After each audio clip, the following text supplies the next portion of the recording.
All right, so today we're diving into something pretty wild. A simulator that says it can train you to make better decisions, like in those really high-pressure situations. Yeah, those like split-second decisions. Exactly, the ones where every second counts. It's really interesting what EON Reality, the company behind this, is doing. They're the ones who made this simulator. Right. Okay. And they're using this three-phased approach in their knowledge simulator platform. They call it scenario intro, then decision exercise, and finally reflection. Interesting. So it's not just like, okay, here's all the information you need, now go make a good decision. Right. It's more than that. It's not just about knowing the facts. It's about practicing how you think under pressure, like how you react, how you process everything. Makes sense. So let's break this down a little bit. Okay. Phase one, this scenario intro. What makes it so different from, say, just like reading a case study or something? Well, imagine this. You're dropped right into a 3D model, Okay. and it's super realistic. Let's say, for example, it's a hospital. Busy, lots of activity. You can look around 360 degrees. You can take it all in. But here's where it gets really interesting. I'm listening. You've got these things called knowledge portals that pop up and give you crucial information. So it's not just a visual thing, it's interactive. Exactly. You're not just passively watching. You might click on a patient's bed and up pops their medical history, their vital signs, even lab results. Or maybe you access a portal showing how many beds are free in the hospital, how many ventilators are in use. And is all this information just like generic? Or is it tailored to the specific scenario? It's totally tailored to whatever situation you're in, makes it much more realistic and challenging. Wow, that's a lot to process, especially if you're supposed to be making a quick decision. Well, yeah, that's kind of the point, you know? It forces you to think on your feet. Right, because in a real emergency, you don't have time to sit and ponder. Exactly. And Yeah. that leads us right into phase two, the decision exercise. Okay, so this is where the AI avatar that you mentioned earlier comes in. Right, the AI starts presenting you with challenges. Like, what do you do next? Kind of challenges. Yeah, like that. It might ask, which patient should you prioritize? Or what treatment should you order?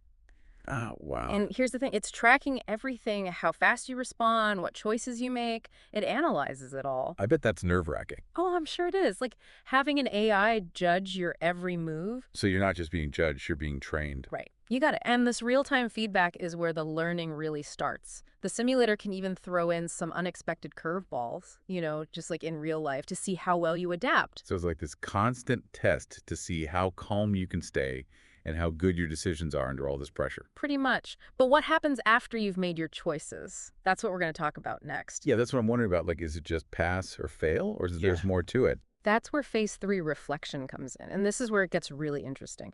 So we were talking about how the simulator analyzes your decisions in these super intense situations, right? And this reflection phase is where it all comes together. It's where the real learning happens. So it's not just a matter of did you pass or fail? It's more about understanding why you made the choices you did. Exactly. Like you might get a score, but it's not just about that. The AI actually gives you a detailed report breaking down what each choice means, like what happened because of the choices you made. It might even show you what could have happened if you'd gone a different route. Yeah. You know, like if you had chosen a different treatment option or prioritized a different patient. Interesting. So it's almost like a rewind button for real life. You can see the consequences of your actions, but without any real-world risk. Yeah, that's a good way to put it. It's really powerful because you start to see patterns in your decision making. Like maybe you realize you always rush when you're under pressure, or you always focus on one specific detail, and the simulator helps you figure out those tendencies so you can work on them. That makes a lot of sense, the sources mentioned.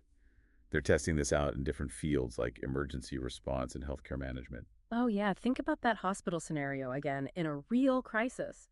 Those medical professionals have to make tough choices about who gets treated first, and this simulator lets them practice those calls in a safe environment so they're more prepared when it really matters. Yeah, because it's not just about memorizing steps. It's about developing that gut instinct, being able to assess the situation and just know what the best call is. Exactly. And in healthcare management, it could be used for strategic planning.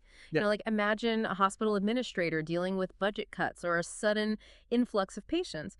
They could use the simulator to experiment with how to allocate resources and then see what happens, before making any real decisions. It's like a virtual sandbox for decision making. You can try different things and make mistakes, but without those real world consequences.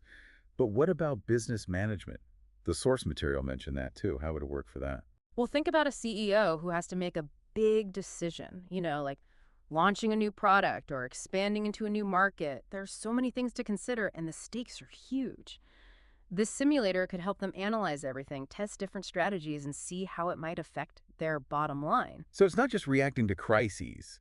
It's also being proactive, making decisions that could really shape the future of a company. Mm, What's interesting to me is how this blurs the lines between training and real decision making. that's a great point, and that's actually what we'll be looking at in the final part of our deep dive. We'll explore the bigger implications of this simulator and what it all means for how we make decisions in a world where AI is becoming more and more prominent. We've been talking about this simulator and how it can train people to make better decisions, especially under pressure.